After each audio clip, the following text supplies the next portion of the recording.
Radio Naira की तरफ से आप सभी को शरद नवरात्रों की ढेर सारी शुभकामनाएं। इस नवरात्रि रेडियो नायरा आप सभी के लिए प्रस्तुत करने जा रहा है रामायण। पिछले भाग में हमने सुना कि किस तरह से हनुमान जी और माता सीता की भेंट हुई और महाबली हनुमान ने लंका की ओर जाते हुए कई राक्षसों का भी संहार किया। आइए अब सुनते हैं आगे।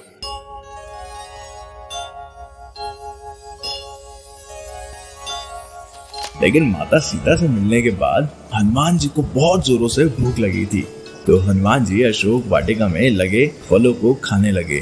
फल खाने के साथ साथ हनुमान जी ने उन पेड़ों को भी तोड़ना शुरू कर दिया। तभी रावण के सैनिकों ने हनुमान जी पर प्रहार करा और हनुमान जी ने सबको मार डाला।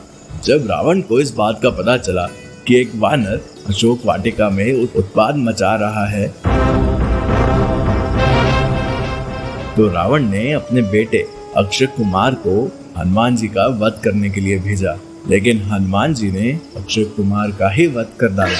कुछ ही देर बाद जब रावण को उसके पुत्र और अन्य सैनिकों की मृत्यु का पता चला तो वो बहुत ही क्रोधित हुआ। तो उसने अपने ज्येष्ठ पुत्र मेघनाद को हनुमान जी के वध के लिए भेजा। हनुमान जी और मेघनाद के बीच काफी देर युद्ध चला और अंत में मेघनाद ने हनुमान जी पर ब्रह्मास्त्र से प्रहार किया और हनुमान जी ने उस ब्रह्मास्त्र का सम्मान करते हुए अपने आप को बंदी बनवा लिया। जब हनुमान जी को रावण की सभा में लाया गया तो पहले तो रावण उन्हें देखकर बहुत हंसा और फिर क्रोधित होकर प्रश्न किया, रे वानर, तूने किस कारण अशोक वाटिका को तहस नहस कर दिया? तूने किस कारण मेरे पुत्र और मेरे सैनिकों का वध कर दिया? क्या तुझे अपने प्राणों से प्रेम नहीं?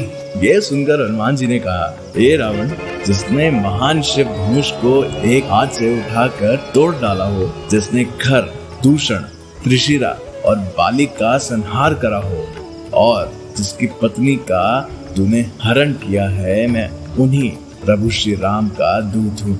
मुझे भूख लग रही थी, इसलिए मैंने फल खाए और तुम्हारे राक्षसों ने और सैनिकों ने मुझे खाने से रोका, तो बस मैंने उनका वध कर डाला। अभी भी समय है, माता सीता को जाने दो और प्रभु श्री राम से क्षमा मांग लो। और ये सुनते ही रावण जोरों से हंसने लगा और बोला, रे दुष्ट, तेरी मृत्यु तेरे सिर पर है। ये कहकर रावण ने अपने मंत्रियों को आदेश दिया कि हनुमान जी को मार दिया जाए और उसी समय विभीषण ने अपने भाई रावण को कहा कि ये रुकवा दीजिए, किसी दूत को मारना सही नहीं है, ये नीति के विरुद्ध है, इसको कोई और दंड देना चाहिए। सभी ने कहा कि बंदर को अपनी पूंछ से बहुत प्यार होता है, क्यों ना इसकी पूंछ को ही आग लगा दिया जाए।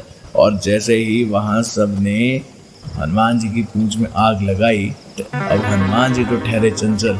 जैसे ही उनकी पूंछ में आग लगी, उन्होंने रावण की पूरी सोने की लंका ही जला डाली और वहां से सीधा हनुमान जी लौटे प्रभु श्री राम के पास और उन्होंने प्रभु श्री राम को माता सीता का कंकण दिया और बताया और माता सीता की निशानी देखते ही प्रभु श्री राम भावुक हो उठे। लेकिन अब प्रश्न ये था कि समुद्र के उस पार जाया कैसे जाए। अब प्रभु श्री राम ने समुद्र देव से निवेदन किया कि उन्हें रास्ता दे दिया जाए, परंतु कई बार कहने पर समुद्र देव ने प्रभु श्री राम की बात नहीं मानी। अब ये देखकर प्रभु श्री राम ने समुद्र की तरफ बाण ताना और ये देखते ही एकदम समुद्र देव प्रभु श्री राम के आगे प्रकट हुए और उनसे माफी मांगी और कहा, हे नाथ, ऐसा ना करें, इस बाण के कारण मेरा सारा पानी सूख जाएगा, मेरे में रहने वाले सभी मछली और अन्य जीवों की हत्या हो जाएगी। तो श्री राम ने समुद्र देव से उस पार जाने का निवारण पूछा। तब समुद्र देव ने कहा कि वानर सेना में 2 वानर हैं, नल और नील,